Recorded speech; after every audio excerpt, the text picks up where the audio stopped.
Wow, it's been a while, hasn't it? Although you seem to have gained a few extra pounds, don't you? And then you wonder why your husband chose me. The cruel words came out of my mother's mouth, the same woman who got involved with my husband 3 years ago. Seeing them standing there at my door, side by side, made my stomach turn. With calculated calm, I asked, "What do you want?" My mother let out a sarcastic smile and without hesitation replied, "We just wanted to know if your father has passed away. After all, I am still his wife and I want my inheritance." It was at that moment that my father, fragile but still with his dignity intact, decided to speak.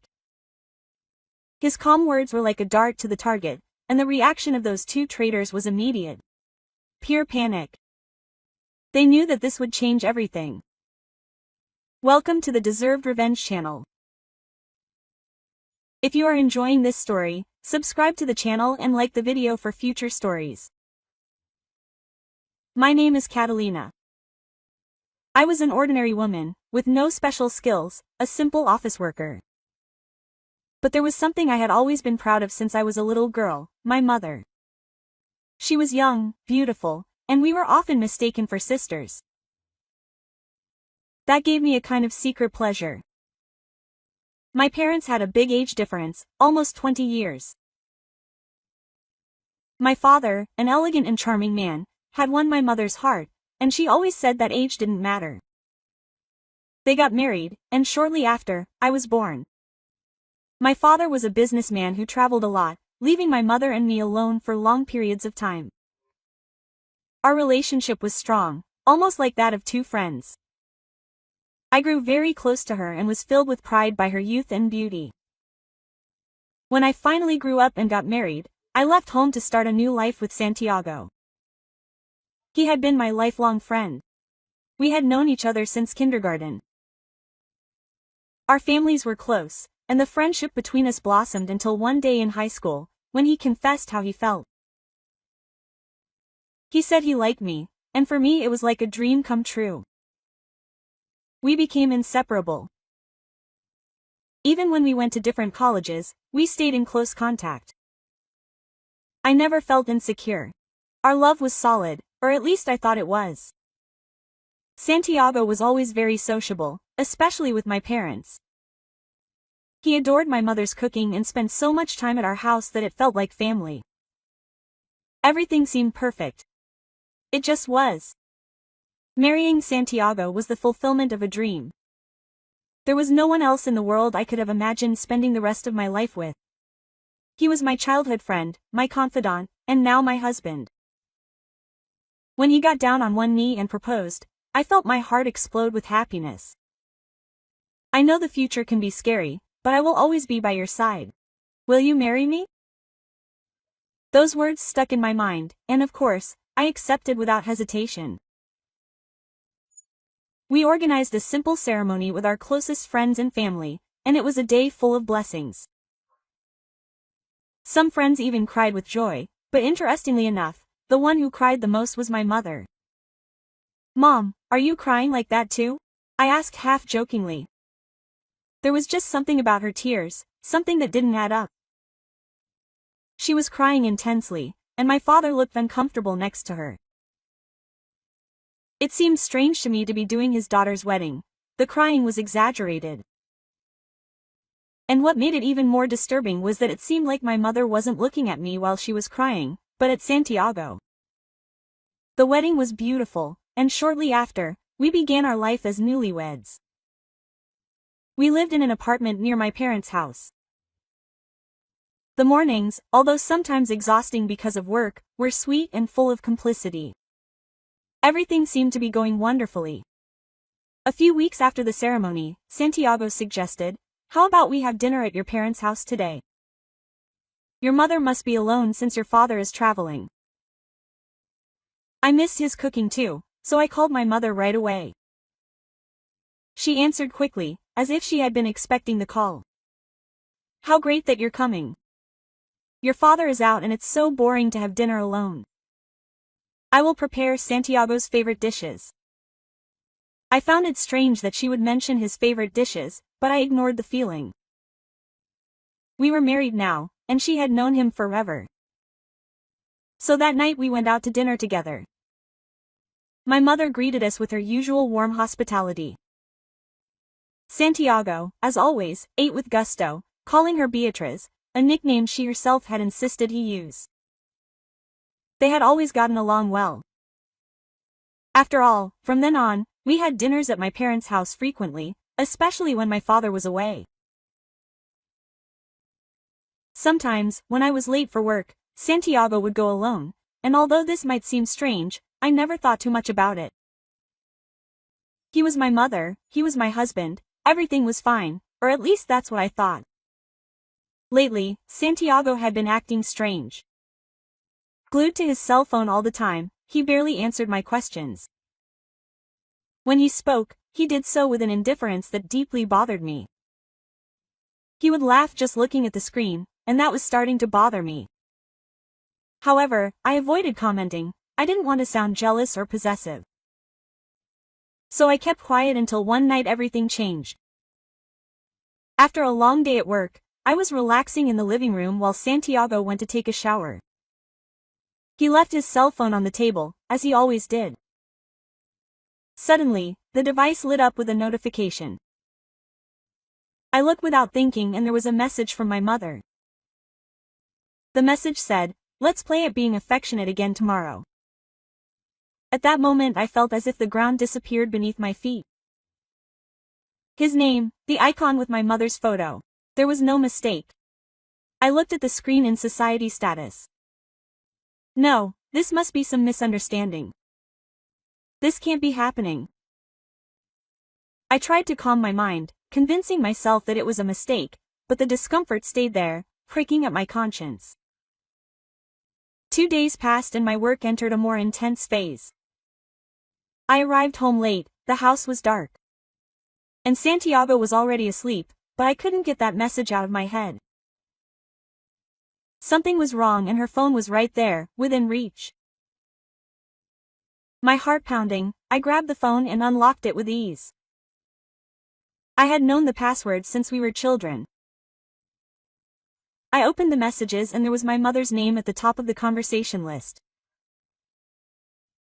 I started reading the messages and with each word my heart broke into 1,000 pieces. "It was fun hugging you yesterday. I can't wait for the next time." They were messages full of devastating intimacy, but the worst was yet to come. My mother seemed to enjoy her betrayal. In one of the messages she had written, "Catalina doesn't suspect a thing. How can she be so blind? It's so easy to fool that fool." I trembled with rage, unable to believe what I was reading. A little later, another sentence from my mother said, "It makes me laugh to see her treat you so well, without imagining that you've always been mine. The best thing of all is that she doesn't even suspect when you come to see me." Each word was a dagger in my chest. My mother's cruelty knew no bounds. She made fun of my naivety, of the trust I had in her and Santiago. Now that she's so busy with work, we have more time to spend together. She'll never find out. We can go on like this forever. My world was falling apart. The laughter, the secret meetings, the way my mother bragged about betraying me, all of it choked me as I realized how deeply I had been deceived. My mother, the person who should have protected me, was mocking my pain even before I knew what was happening. I let out a gasp of pure horror and threw the phone onto the bed. The noise woke Santiago, who sat up with a coldness that tore at my heart. "Well, now that you've noticed, there's no point in hiding it. Beatriz and I have been seeing each other for a long time." I froze. Her words hit me like a direct punch. "What? What do you mean seeing each other?" The world around me began to spin and panic tightened my chest. What I feared the most was laid bare. Santiago, my husband, had betrayed me not only, but my own mother. The pain tore me apart. I could barely form the words. "You two are together. That's what's happening." His silence was deafening. He didn't even try to deny it. In that instant, something inside me snapped. This was the man I thought I could trust, who loved me. It had all been a farce. Santiago looked at me without the slightest trace of remorse. It seemed like he was finally going to release everything he had been hiding. Ever since we were kids, I had never felt attracted to you in this way. Actually, from the beginning I had always been interested in your mother, Beatriz. My hands began to shake and the anger turned into devastating confusion. So, weren't you coming to see me all these years? Were you coming for her? He nodded without hesitation. Exactly. I was coming to your house for her. You were just a distraction. Each word stabbed me deeper and deeper as my mind filled with despair and rage. The level of betrayal was so overwhelming that my entire body began to shake. I grabbed a pillow and threw it at him with all my might. What does this mean? How long have you two been together? He deflected the pillow cruelly. I couldn't go back to my parents' house, where my mother continued the life that had destroyed mine.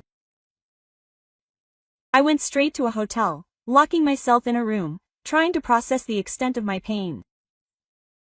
The decision was clear. I had to tell my father and Santiago's parents about the disgusting relationship between him and my mother. A meeting was arranged, and the air was thick with tension. Everyone was furious, but what surprised me the most was my mother's stance. She came in and sat down next to Santiago, as if this were the most normal thing in the world. My mother, without the slightest remorse, maintained a cold smile. It was as if betrayal were an everyday occurrence for her, something that didn't deserve even a hint of regret. Not only had she betrayed me, but now she was flaunting her relationship with Santiago as if it were an achievement.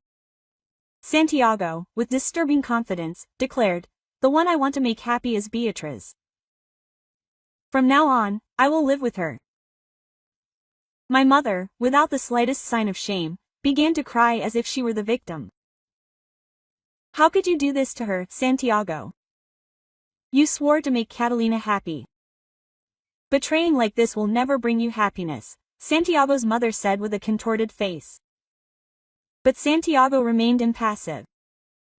Still, I love Beatriz and I want to be with her. It was then that Santiago's father, completely disappointed, spoke firmly. If you continue with this, you will be disinherited. I don't need a dishonorable son like you. Santiago simply nodded without hesitation. Okay, I'm ready for that. His parents tried in every way to make him reconsider, but Santiago did not change his mind. Finally, my father, who had remained silent, turned to my mother. Are you really going to live with him? No one will support this decision. You will regret it. His voice was low, but it was filled with controlled fury. My mother, without a hint of shame, simply leaned on Santiago. Look, I know that no one is going to support us, she said with a venomous smile, without even trying to hide her contempt. But you know what, I don't care. Santiago and I are together and we're going to stay that way. Quote. She shrugged, giving everyone in the room a defiant look. Say what you want, nothing will stop us from enjoying our life together. Then she turned to Santiago, taking his hand in an exaggeratedly theatrical way. Now it's just us, no more lies. We're going to be truly happy without having to hide from anyone. Besides, it was so easy to fool them all these years. Seeing them looking at each other like that made me feel indescribably disgusted. I couldn't believe what was happening. Before he left, Santiago handed me the divorce papers, already signed. Quote. So please, sign them too and let me be happy with her. In a state of shock, I signed without saying a word. Right after, my mother celebrated enthusiastically. Quote, he's finally all mine. And with the cynicism that only she could have, she added, but I'm not divorcing your father. He's 20 years older than me and when he dies I need to secure my share of the inheritance. The coldness and cruelty of her words were unreal. I left there unable to process anything. Santiago's parents apologized over and over again, but I was beyond words of consolation. Later, alone with my father, I asked him through tears. Has she returned, calm and peaceful? But as they say, peace never lasts forever. They returned. One morning, as I was doing housework, the doorbell rang. Since my father was very weak and in a wheelchair, I went to answer it. When I opened the door, there were Santiago and my mother. Santiago smiled, but his smile was laced with venom. Wow, you've gained weight, haven't you? You're still as ugly as ever, he said, laughing in a way that made my stomach turn. I swallowed my disgust and replied coldly, as you can see, I'm still alive. What do they want, appearing out of nowhere? My mother looked into the house with fixed, calculating eyes. Your father is still breathing. I heard he had fainted. It was true that my father had fainted last year and was now confined to a wheelchair. I had told her in the naive hope that as a wife she would care about her husband's condition, but I was sorely mistaken. She let out a dry, cruel laugh. Oh, no, my dear, that's not why I came. I just wanted to know if it was time to collect the inheritance. Her coldness hit me like a punch to the stomach. Excuse me, she said, pushing open the door with brazen audacity, as if she owned the place. I tried to stop her, but she and Santiago entered with the confidence of those who tread on their own turf. In the living room, my father watched the scene from his wheelchair with a tired but calm look. My mother approached him with a mocking smile. So it's true, you really are in a wheelchair.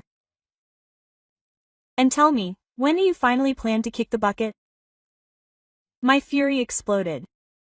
Don't say such horrible things. But as always, my father, with his unwavering calm, just murmured, okay. He didn't seem angry, just exhausted with the cruelty my mother and Santiago displayed so naturally. She moved even closer, clinging to Santiago's arm with an air of superiority. Let's get to the point. We're here for the inheritance. I know you've saved up a good amount and since we're still married, I'm entitled to a share, right? My father sighed deeply. I'm not giving you a single cent. Desperate, Santiago stepped forward, forcing a smile that failed to hide his defeat. Please, we need the money. I couldn't contain the contempt I felt. And what do they need so much money for? What did they waste it on now? Santiago lowered his head and for the first time his arrogance gave way to a dejected expression. I lost everything. I'm out of a job now. We need that money. For a brief moment, an ironic thought crossed my mind. Maybe there was justice in the world after all. Santiago was reaping what he had sown after betraying us. My mother, however, still stood her ground, using her sweet voice to try to persuade my father. Please, you understand our situation, right? You're going to help us, right? But my father's expression was a little different, changed. For the first time he looked at her with a cutting coldness. No way. I'm not going to give them a single cent. Santiago, still unable to believe it, insisted. What do you mean no? We can't use the money. And now what are we going to do? That's when my father, with a gleam of satisfaction in his eyes, revealed the truth that destroyed any hope they might have had. Do you remember the divorce I signed years ago when I used to go to bars? Well, it's still valid. I never annulled it. My mother froze. The memory hit her like a slap in the face. In that instant she understood that without being officially married she had no right to any inheritance. Trying to maintain her composure, my mother tried to protest, but her voice trembled with panic. What do you mean by that? Then, we have no right to anything. My father let out a dry laugh without emotion. Exactly. And what's more, for what they did to Catalina, I'm going to sue them for moral damages. They're going to pay for every tear she shed. Santiago, trembling with anger and completely lost, he stammered. Is that it? Seriously? He looked at me in desperation, as if he still expected redemption. I crossed my arms firmly and determinedly. Yes, it's true. You will learn what it costs to betray those who trusted you. With no other way out, my mother and Santiago left the house in a hurry. Their footsteps echoed in my mind like the echo of their defeat. The arrogance and confidence that had always surrounded them had disappeared. After that day, I continued to take care of my father and we finally found peace. But of course, fate had its own plans for them. Penniless and desperate, Santiago and Beatriz resorted to borrowing money from shady places in the hopes of maintaining the lifestyle they believed they deserved. The problem is that when you mess with dangerous people, the price is always higher than you imagine. After that day, Santiago and my mother, Beatriz, disappeared from our lives. I was finally free from all that darkness, but fate did not let them escape so easily. Life has a funny way of returning everything that throws them into the world, and for them the return was devastating. In a short time, Santiago accumulated a gigantic debt with moneylenders and collectors began showing up at his door. The situation deteriorated rapidly. What began with calls and threats soon turned into something much worse. Santiago, who had always thought of himself as so cunning, fell into an ambush. One day, the collectors decided that words were no longer enough. They burst into the small apartment where he and Beatriz lived, taking everything, furniture, appliances, even the food in the fridge. The couple was left lying on the cold floor, with nothing but the clothes on their bodies. But that was not enough. Since Santiago could not pay his debts, the moneylenders decided to send him a message. They took him for a walk that he would never forget. When they released him, he had a broken leg and several scars that would accompany him for the rest of his life. There was no trace left of the arrogant man I once knew. He was a shadow, broken and scarred by his own ambition. And as for my mother, the irony could not be more cruel. Beatriz, who always boasted of her beauty, who made fun of me and looked down on the youth of other women, began to feel the weight of the age she feared so much. After the disaster with the loan sharks, she was forced to work to survive. At 50, there was no more glamour. To support herself, she took a job as a supermarket cashier, a far cry from the dream life she had imagined with Santiago. But fate had another ironic twist in store for Beatriz. The woman who had destroyed my life with her vanity ended up disfigured by skin cancer that consumed her face. Without money for adequate treatment, the disease progressed rapidly. She was now unrecognizable, her beauty shattered by her own negligence and the mistakes of her past. Beatriz, the woman who had taken such pride in her youth and appearance, now avoided mirrors, horrified by the reflection she saw. The few people who passed her on the street barely recognized the woman she had been. She had become invisible, friendless, without family, abandoned. Even Santiago at some point realized that everything he had built with her was just an illusion and disappeared, leaving her alone. Years later, when Santiago's name was just a distant memory, I received an unexpected call. The number was unfamiliar, but curious. I answered it. The voice on the other end of the line instantly repelled me. It was Santiago. Catalina, how much time has passed? How about we give each other a second chance? He sounded desperate, a shadow of the arrogant man I had once known. I was an idiot obsessed with Beatriz, you know? She was young and sexy, but now she's just an old woman. I bet you're still as beautiful as ever, why don't we meet? We could start over. I couldn't believe my ears. With growing disgust, I answered him coldly, you're pathetic. I've remarried and I'm living a happy life. Don't you dare bother me. He let out a bitter laugh, a sound that took me back to the worst of times. That's a lie. Who gave you permission to get married again? Quote.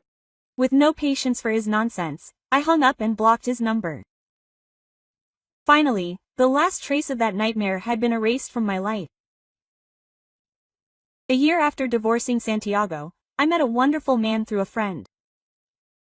He was everything Santiago had never been: kind, compassionate, and able to heal all the wounds of my past. We got married and now I'm expecting our first child.